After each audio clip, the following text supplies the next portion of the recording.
صباح الخير، ازيكم؟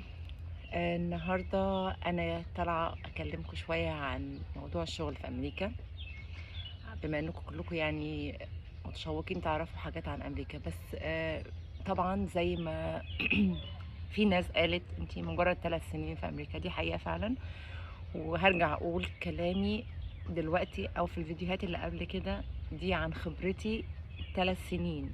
يعني مش واو، ولا ممكن تكون مش 100% اللي الاخرين شافوها. انا بتكلم عن اللي انا شفته، وعن اللي انا عشته، وعن اللي انا جربته، وعن اللي انا سمعته في ال3 سنين دول. مش كل حد على فكرة عاش نفس الظروف، ومش كل حد عاش نفس المواقف، ومش كل حد عايش في نفس المدينة اللي أنا عايشة فيها. وكل واحد بيتكلم على شخصية تجربته الشخصية. اوكي، بس عشان نبقى متفقين في الأول، فأنا جاية النهاردة أكلمكم عن موضوع الشغل بصراحة. لأن الشغل هنا في أمريكا زي أكيد سمعتوا أو عرفتوا عن الموضوع، هنا سهل إن انتوا تشتغلوا. الموضوع مش صعب خالص. الموضوع زي ما قلت زي مصر، هرجع اقول زي مصر في الموضوع ده، اللي انت بخبرتك. انت عندك خبرة تبقى كوافير، بتبقى كوافير. عندك خبرة في مثلا انك سباك بتبقى سباك. عندك خبرة في البياضة، بتبقى اللي هو التبييض ده، ولا بيسموه اللي هو النقاشة او البياضة، بتبقى نفس الحكاية. آم، ففي الاخر خالص، كل اللي هقدر اقوله ان هنا عن الخبره. طبعا بيسالوك انت معاك ايه، ده طبعا لو رايح تشتغل في شركه او رايح تشتغل عند حد، بيسالوك انت معاك ايه، او بيطلبوا منك اوراق معينه. بس في الاخر خالص لو لقوك انك شاطر في حاجه تانية ومعكش الشهاده بتاعتها ومعكش الخبره بتاعتها، عادي هياخدوك على فكره. مش هيقول لك هات بقى شهاده الحاجه التانية، لا خالص.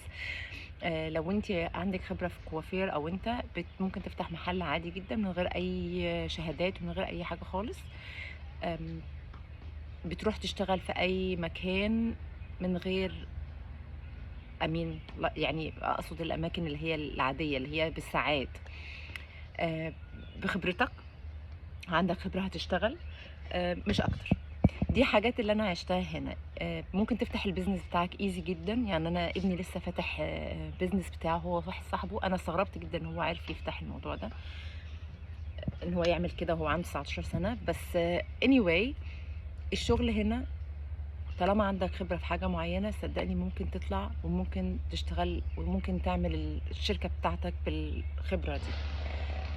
دي أول حاجة. تاني حاجة، موضوع الشغل هنا، معلش يا جماعة الصوت هيعلى شوية هنا، أنا قاعدة في ملعب التنس. anyway، يا رب ما يكونش عالي قوي. أنا هعلي صوتي، هحاول أعلي صوتي شوية. anyway، فموضوع الشغل بقى هنا تاني، لو أنت مثلا اشتغلت في مطعم أو أي حاجة، ده موضوع معرفش موجود في مصر ولا لا. هو كان موجود في جنوب افريقيا لما كنت هناك، وموجود في امريكا هنا. في جنوب افريقيا كان ايام ما كنت هناك كان 10% تip بقشيش. هنا موجود مش 10%، هنا من 15 ل 25 تip. 25% تip.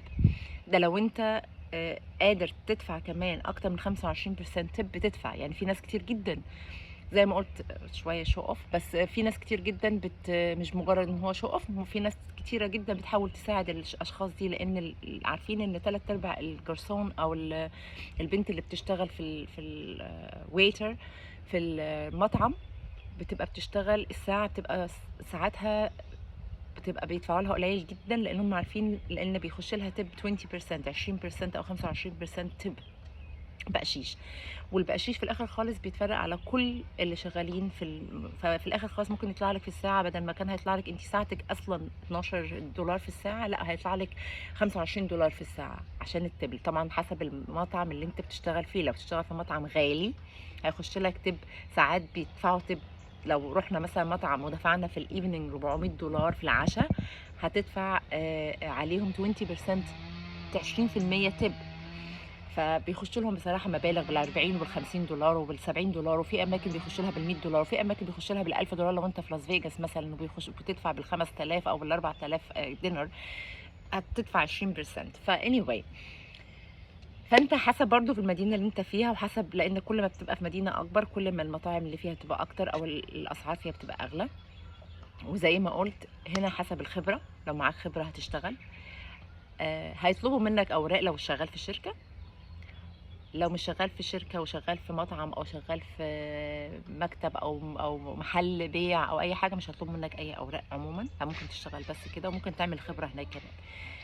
ده موضوع الشغل هنا. ولو في حاجات تانية اكتر انا افتكرتها او لان في حاجات كتير جدا عايزه اكلمكم فيها، بس انا مش عايزه اطول في الفيديو بتاعي، عشان كده بحاول اعمله very short.